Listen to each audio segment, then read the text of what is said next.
Hi, everyone. Welcome to the Be Her Village podcast. My name is Caitlin Lagreus, and I'm the founder of Be Her Village.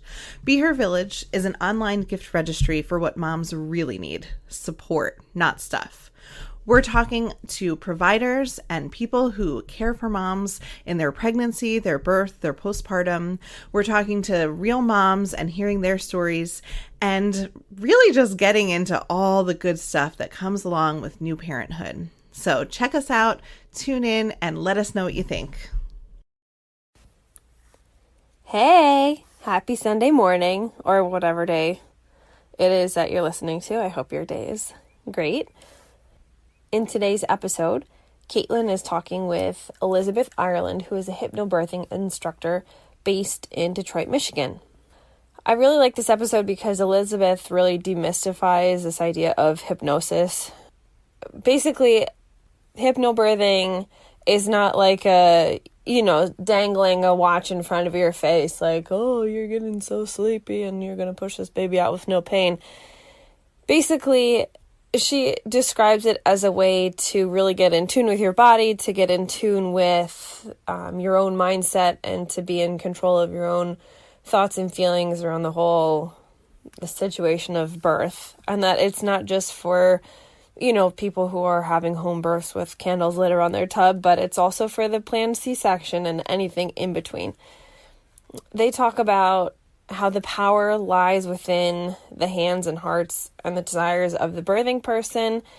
They get into consent and why that's so important in all stages of pregnancy and birth. Well, in life, if we're being honest. And this episode is once again another passionate conversation between two women who are really excited about making changes in the birth world. So if you're looking for a hypnobirthing instructor, we have plenty on our Be Her Village registry, and you can specifically find Elizabeth Ireland and her services on our website, and I've linked her direct link on our page in the show notes. I hope you enjoy this episode. Stay tuned at the end for a little sneak peek announcement about some fun things we have coming up. Hi. Hi. Oh, you have such a good podcast voice. Oh, really? This is my first time podcasting. I'm in my home and the kids are with a sitter. Thank God for babysitters. Can we just I want to write an ode to babysitters because they're the only thing that help moms do anything. Right. Yeah. When you're trying to have a side hustle like this. Or just an identity outside of mothering. Or well, yeah, that too. Before I started this. Or sanity or anything. You just right. Literally just babysitters. I feel so deeply grateful to the people who care for my babies. And I was that person when I was pregnant. I was the most judgmental bitch when I was. Oh, I know. I know, not like I know you, but I was too. You're yeah, I know, I met you. But I was just I will never do that. I will never get a babysitter because I will always be meeting every single need of my child. And now I'm if you leave me alone for 5 minutes, I will give you a pound of sugar. Please get the fuck away from me. And I'm such a loving, responsive, emotionally literate kind of a mom. And yet bribing and begging children to please give me 5 minutes so I can do work or I can finish up a call or I can just be is a thing I do. And I do it proudly because we're in a fucking pandemic. And you know what? At this point, any reservations that I had about anything, I'm well, nobody's ever had to, or comparing myself to other moms or all those things, I've let them fade away. So. Right. Now the only moms we can compare ourselves to are from 1918. That. Which is even still not the same, because they had I don't know what they had, but it feels like it was right. I'm really not sure how they survived that because this was rough. So how messed up is it though that I'm pretty sure the moms in 1918, knowing nothing about what life was like then, I'm pretty sure it was easier for them than it is for us right now. I just have a sense about it. Yeah, I'm sure there are pieces. Not in terms of women's equality, that definitely wasn't great, but just in terms of the amount of stress on moms, on working moms, on like trying to be the perfect parent. They like literally had kids to go work the farm.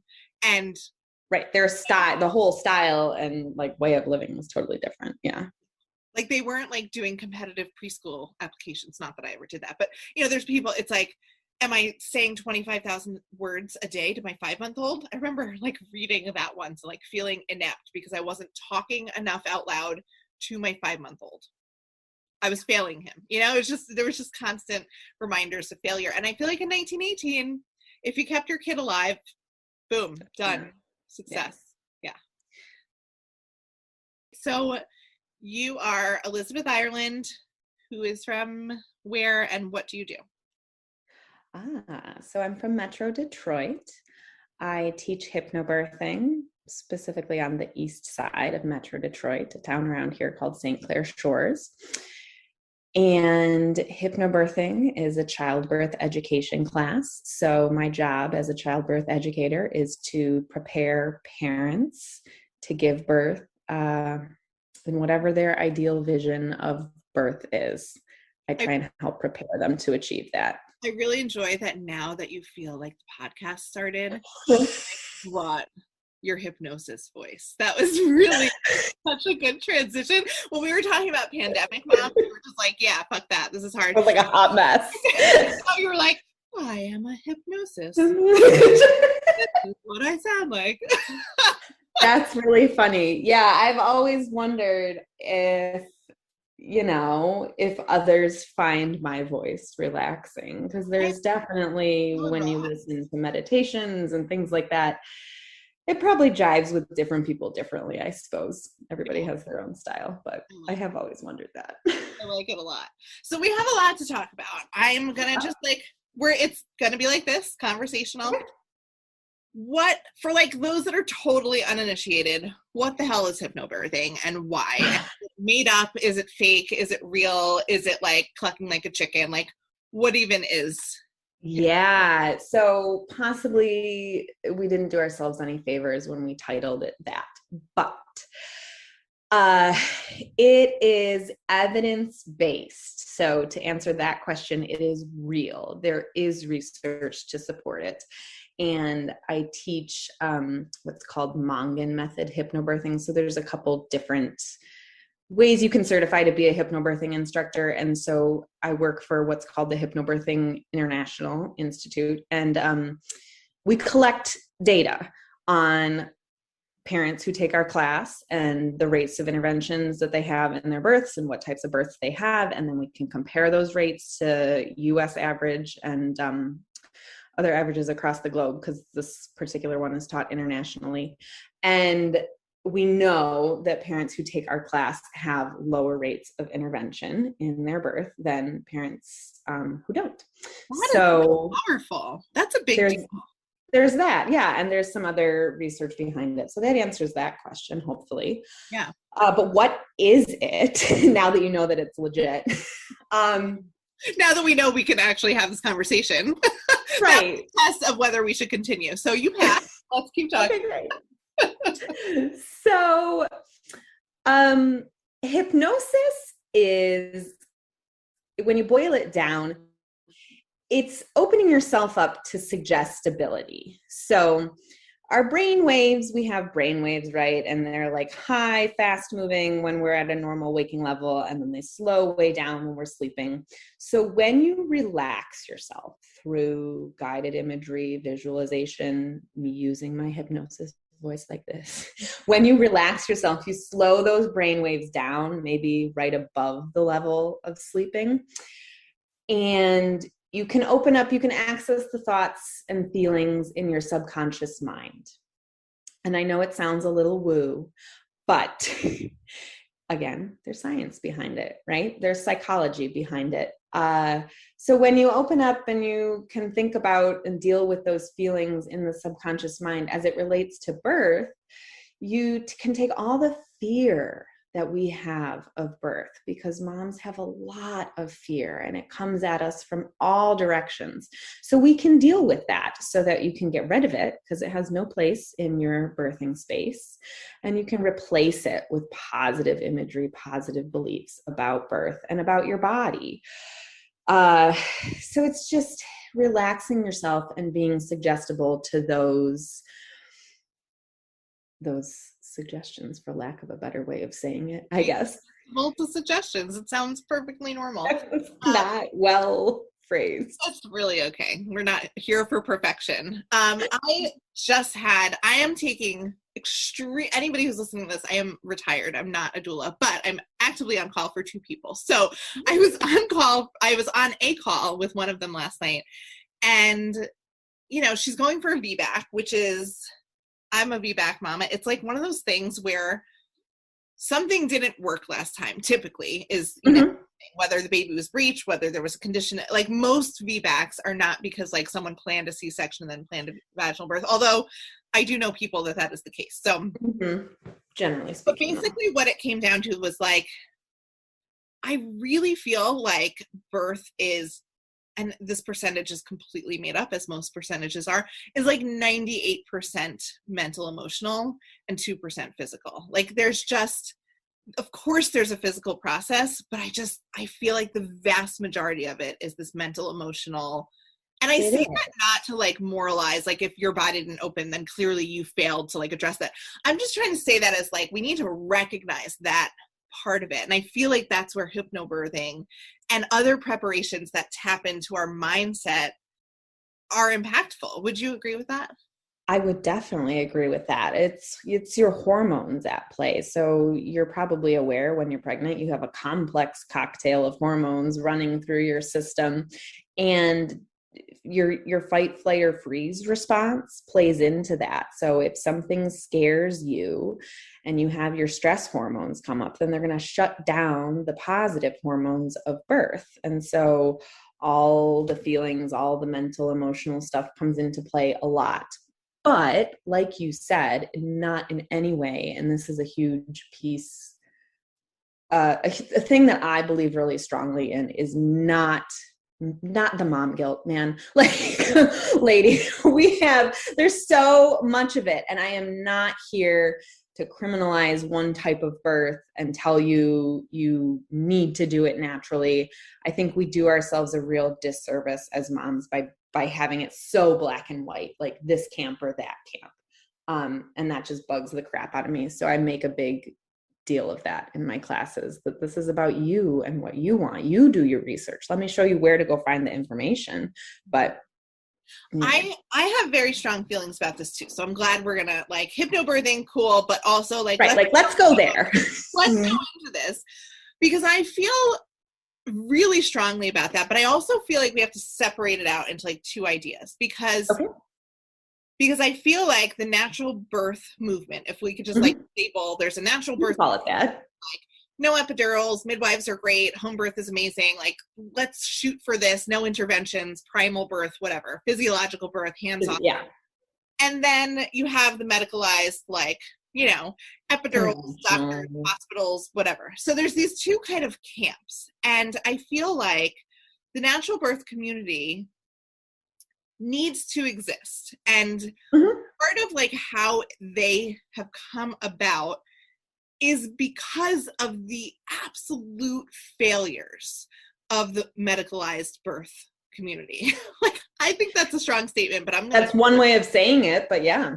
And so I say that because I feel like on a systemic level, we need people speaking up about maternal mortality rates, about Black maternal mortality rates. For anyone who's listening and doesn't know already, is 4 times as many as white women, 12 times as many as white women. 12 times as many Black women are dying in New York City than white women when they're birth in that maternal motherhood year.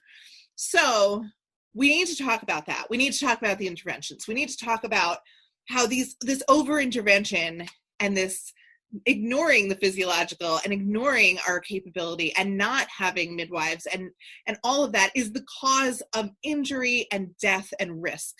And women and mothers and birthing people are being failed. So like we have to talk about that. And there's so much value in that conversation.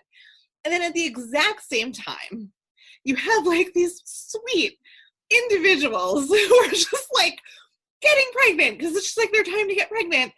And then suddenly perhaps are feeling like they get a barrage of you have to do this and there's only one way and you can't have like having an epidural is failing. There's all these ideas that kind of get put on them intentionally or not because people are trying to arm them and prepare them for this system that is really not set up for their success. But it can be difficult to like, it can feel judgmental. It can feel like a lot of pressure. Yeah. And then there are the people who go into it aiming for a physiological birth and XYZ happens and their birth story turns out different than they imagined. And that can lead to a lot of guilt and a lot of feelings of my body failed me. So the whole polarized thing doesn't serve anybody well in the end. It really doesn't. Because I think what happens, at least what I see happening, is like, people like moralize or demonize certain tools. Yeah. And tools don't have any, there's not good or bad. It's like they just exist. It's about how you use them. It's about consent around. Very well put. Yes. Consent is a word that needs to come up in this. Yeah, let's do it. Let's talk about it. Go for it. Oh, well, you want to talk about consent? Let's talk about consent. Like, what is happening? Why are we talking about consent? What does that even look like? Oh, sure. So like the maternal care system, you kind of alluded to this, the maternal care system exists and the problems with the medicalization of birth exist within a bigger problematic system, and that's the patriarchy. And I'm so glad we got here so early on in our podcast. Oh man, we're going deep. At the patriarchy. Cool. Let's do it. Yeah. So it's a big part of why I'm in birth work. It's a very feminist issue to me. And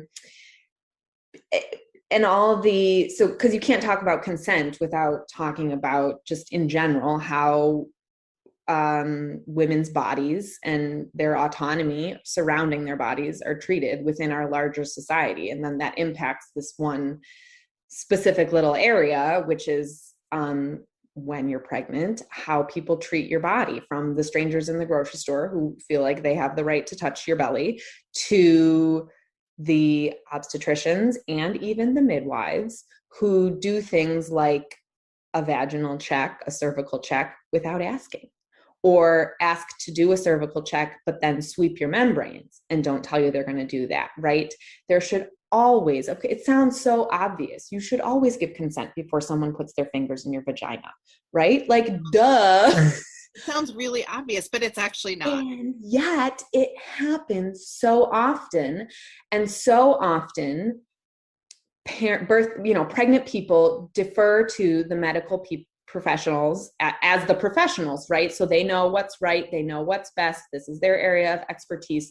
I'll just let them do to me whatever they need to. But we would never stand for that type of thing in any other realm. Like in your relationship, in your career, you wouldn't let someone just, treat you the way that some people get treated.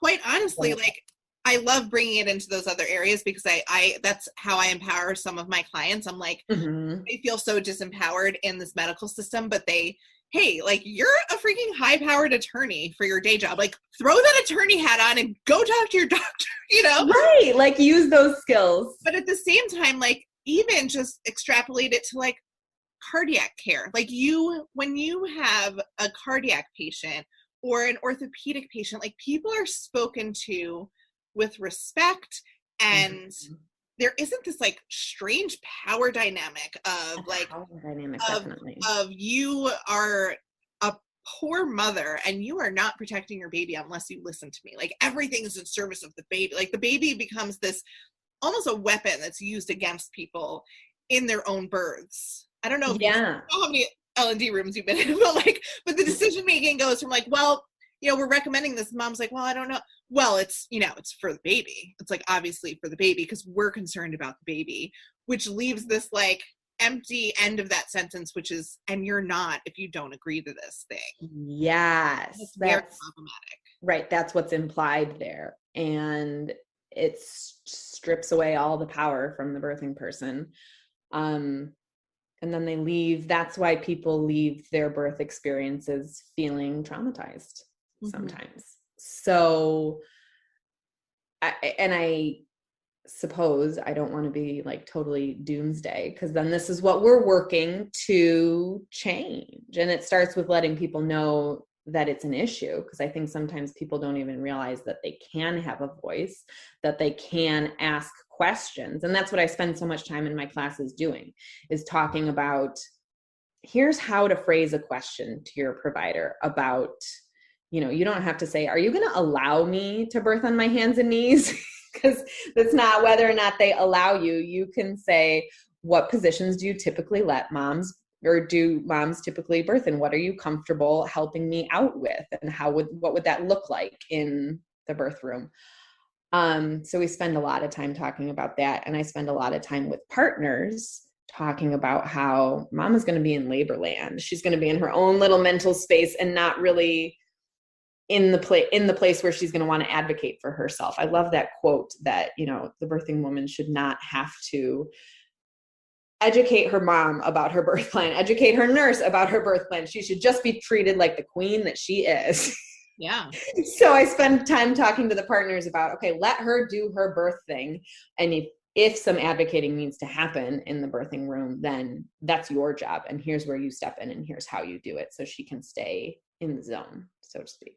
I think I just want to like underline part of what you're saying and like shout it from the rooftops, because it's what I say to people, is that so much of the advocacy work of the birth room is done in your office visits. It's not about like, la-di-da, la-di-da, I'm going to advocate really hard when I'm in labor. You're in labor land when you're in labor. You don't want to be doing that then. No, it's way too late. It's just way too late. The time that you advocate is asking questions. Like, the women, if this is what I want, this is like my vision. Like, I like to have people draw a Venn diagram. Like, so this is the birth that you want. And maybe it's like epidural, birthing on hands and knees, laboring in a tub, which, I don't know how that all works, but whatever. Let's just say that's your plan. Hey, sure. If their normal doesn't even remotely overlap with that, you're going to have a bad time. I don't know how else to phrase it. But you're not going to, you can't find that stuff out when you're already in the labor and delivery room. You have to be conversing and questioning. And I find a lot of clients will say, like, I actually give them the list of questions, and like, yeah, same. Go interview your provider right now, and like 3 other people, or even just go sit in a room with midwife and ask, and also like just see how it feels to be in the room with midwife. But a lot of times they'll say, oh, like they'll look at the list of like 25 questions, and they're like, I don't even think I can ask any questions of my provider. It just goes so fast, and there's not really room for it. And I'm like, okay, I hear you, because I've been in those appointments. They're fast and they go. But like, that's your first indication. That's your little red flag. How do you feel when you're in the room? Like, forget the questions. How do you feel? Do you feel powerful? Do you feel like a peer? Do you feel like you can converse and create a care plan for yourself as one of the decision makers? And like, newsflash, you're the only decision maker, but whatever, like we're clearly not at that step. Taking steps toward that, right? If you're in a place where you can't even ask your doctor a question, you're not yet stepping into your power as the only decision maker for your birth and your body and your baby. But let's get there by like, if you can't ask a question, that tells you information, and like, let's go from there. But there's this idea, and I think it's like people are waking up to it. You can't just walk in. The labor is done in pregnancy, in this preparation, taking your class, hiring a doula, getting that list of questions, interviewing providers. That's the stuff that really has the impact. Yeah, I like that phrase a lot. The labor is done in pregnancy, because the work of it all is done. A t-shirt or something. Ahead of time. Right. You could like sell something with that on it. Scrap Be Her Village as a gift registry and just start a motivational t-shirt. Well, think about that. Or maybe I could do both. So I would love to kind of go deeper from this medicalized versus natural birth community. Like how do you in your class, like what is the important thing? What is, how do we make, for somebody who maybe feels safer, like there are just people that literally feel really safe with the idea of going to the hospital, getting an epidural, having a doctor tell them what to do. That feels good for them. And like, there's nothing wrong with that. But like, exactly. How do we then ensure an empowered and positive birth experience with people who are ambivalent or definitely want medical advice? How are we navigating that as birth? How are you navigating that? Sure. Well, the first thing, and I guess this keeps coming up, is that guilt. So I talk to moms who know they want an epidural hands down, and they don't want me to try to change their mind. And I'm like, great, I'm not going to try to change your mind. And I don't want you to feel bad about it at all. There is no right or wrong way to give birth. You cannot fail at birth. And I kind of try to hammer that message home to them. And I also focus on, everybody else who has opinions, and everybody's going to tell you their birth story or their thoughts, and they're well-meaning, but leave it at the door. Like, say no thank you, or say, okay, that might be your story. Me and baby are going to make our own story. And we'll see how this all goes, right? So I try to spend time with them. And I just had a student come back to me and say that she appreciated that I helped wipe away the guilt of, she knew she wanted an epidural. She knew she wanted certain interventions.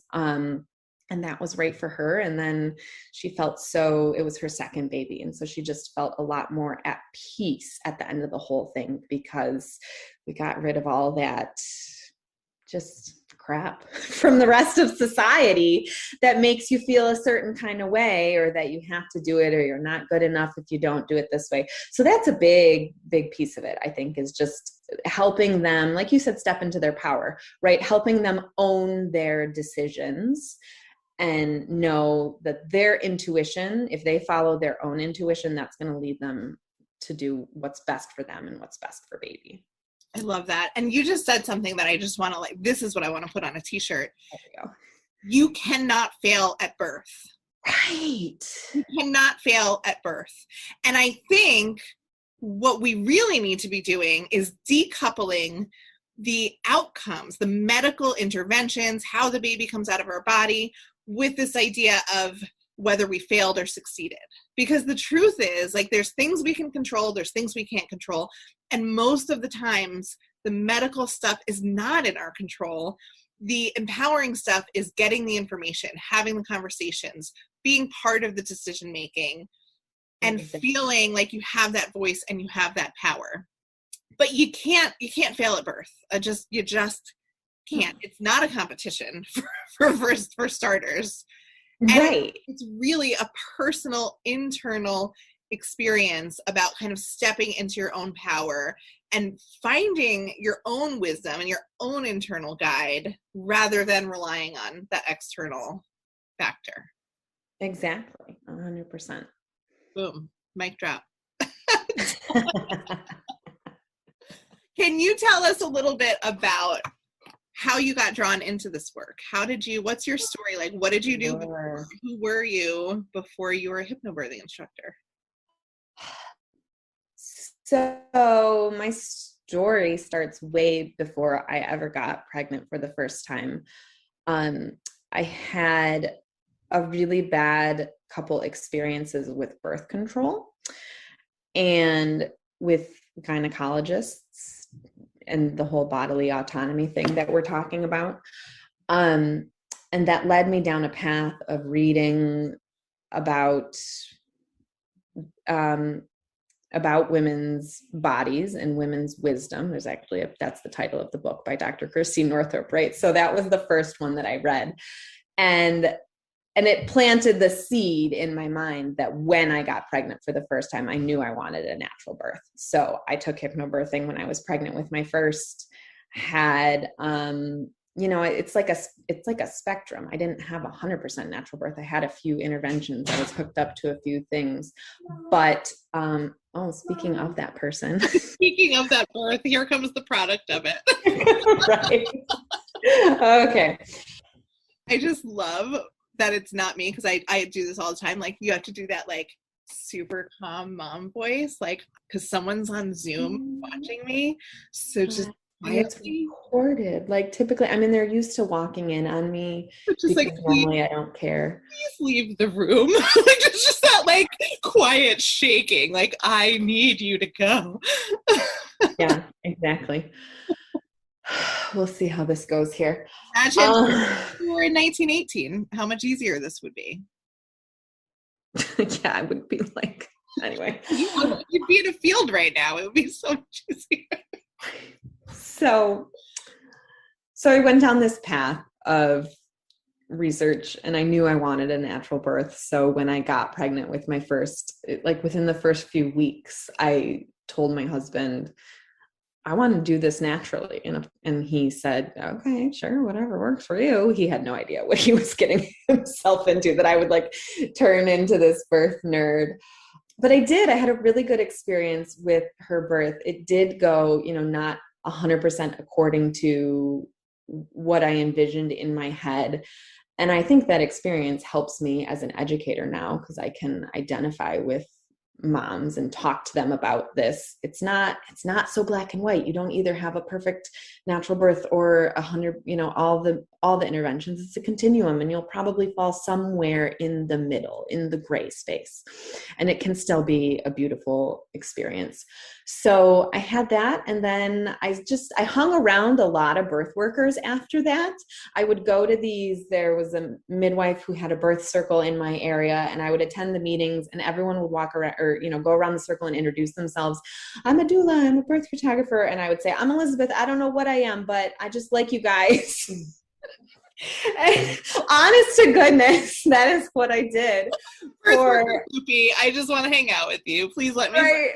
I did for like a year. And then after asking, having conversations with this midwife and talking and thinking about, well, I'm not ready for the on-call life of a doula because I have young children.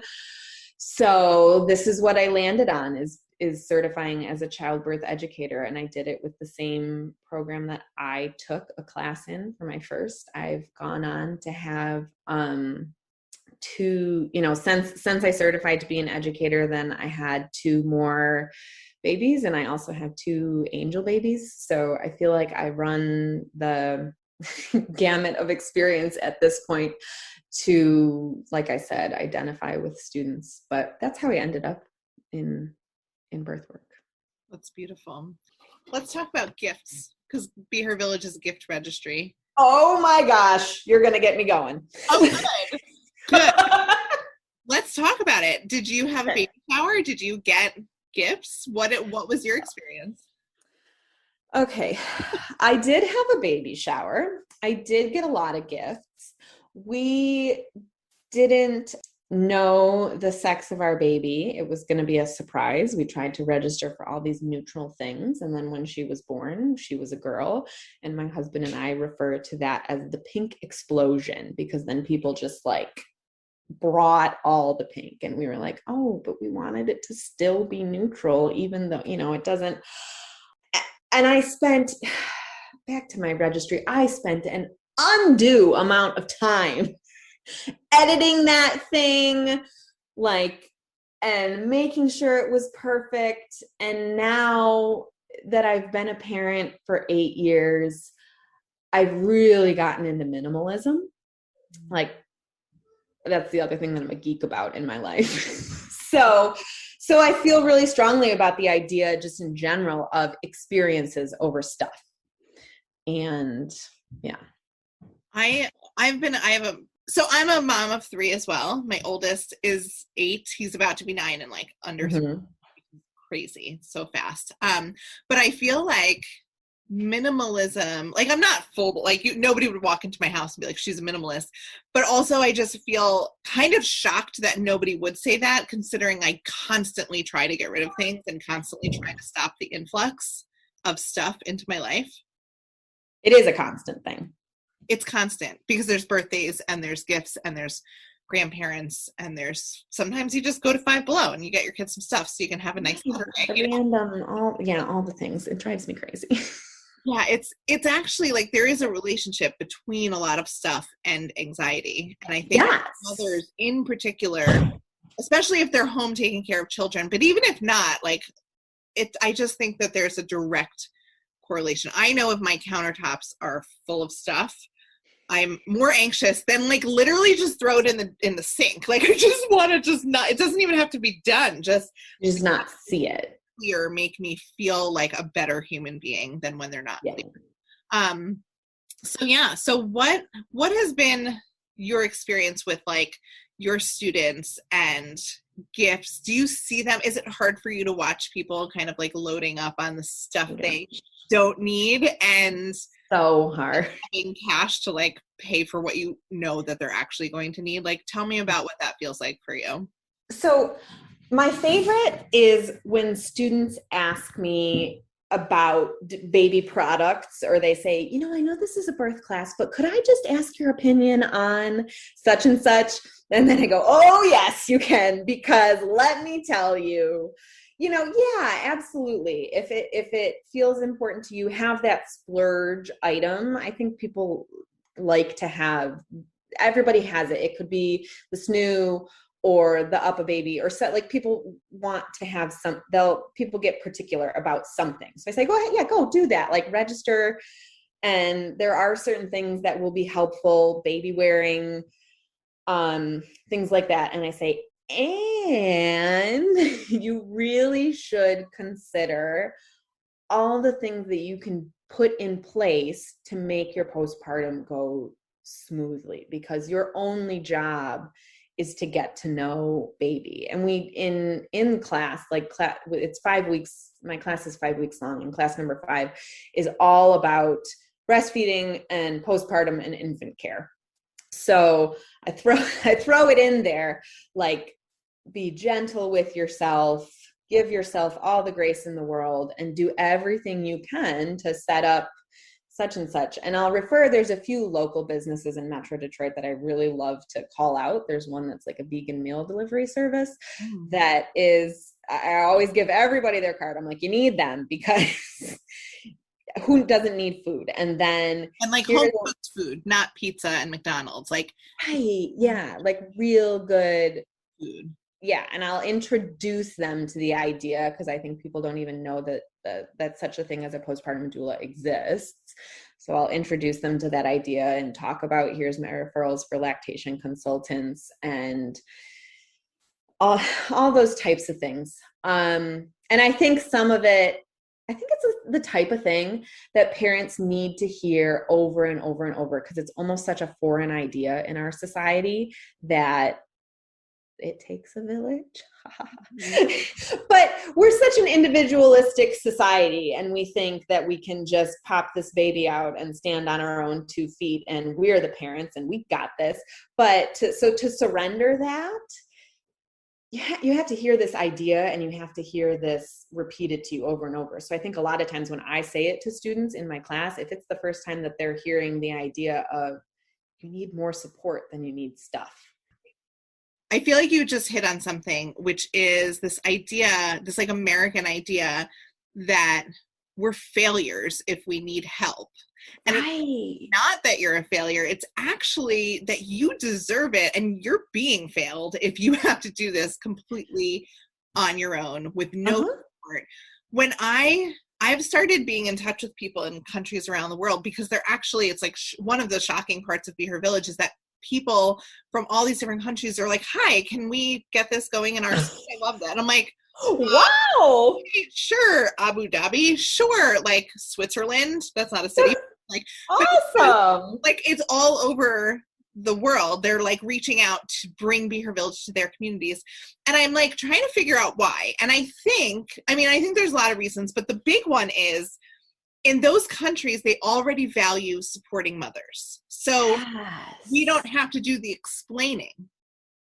What happens as I'm like conversing with these people is I'm starting to get angry and like angrier about our American problem because we're like, doulas are not mainstream. Postpartum doulas are like even less mainstream. People just literally like ask how the baby is, and you should be back in your pre-pregnancy jeans, breastfeeding for 2 years with no support and back to work with no paid childcare, no paid maternity leave. Like you should just be doing everything, but with absolutely no help. And in these other countries, they have built-in systematic support. They have people visiting you in your home, bringing you meals, taking care of you, taking care of your baby. They have, like, women don't get out of bed for like a month in those countries. They care for them. And then when they get cleared from like their 10th or 15th medical visit in 6 weeks postpartum, they then automatically get enrolled in like pelvic floor physical therapy group classes. So they meet other moms, they lay on a floor, their babies are there, they all do Kegels. It's like a fun time. And that's just like the standard. That's just the standard. And here we have $900 strollers and people are just struggling alone in our tiny little boxes, disconnected from one another, trying to like throw on some lipstick to kind of look like we're doing okay on social media. And nobody's really talking about the fact that we need support, but more than we need it, but that we deserve it. We deserve to feel good. We deserve to be supported. We deserve care. Yes, we deserve care. We deserve for our mental health and our well-being to be a priority. Absolutely. I love it. Well, right before we sign off, I just want to give you the opportunity, if you have pregnant people or growing families or, you know, whoever listening to this, like speaking directly to them, what is your piece of advice for people who are welcoming a baby into their family? Oh, wow. I knew there would be one podcast question that would be like, oh boy, I got to think of a good answer. Saved it right for the end, the really hard one. This is the trick. Oh man. I think my piece of advice would be to find a space where you can ask all your questions. Be that space, you know, you take a childbirth education class and you can ask your educator, or you find a prenatal yoga class and you can ask the moms in that class your questions.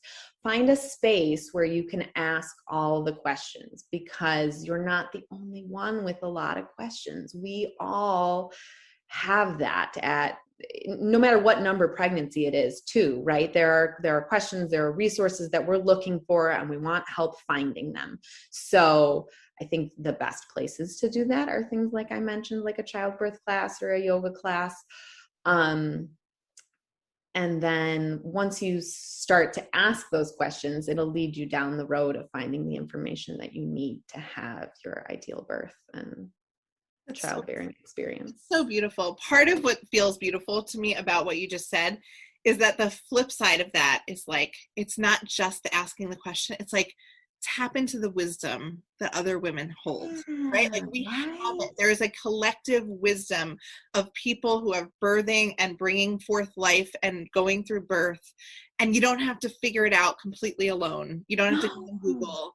Like, just tap into it. The resources, the help, the information, the community, the friendship is all right there waiting for you.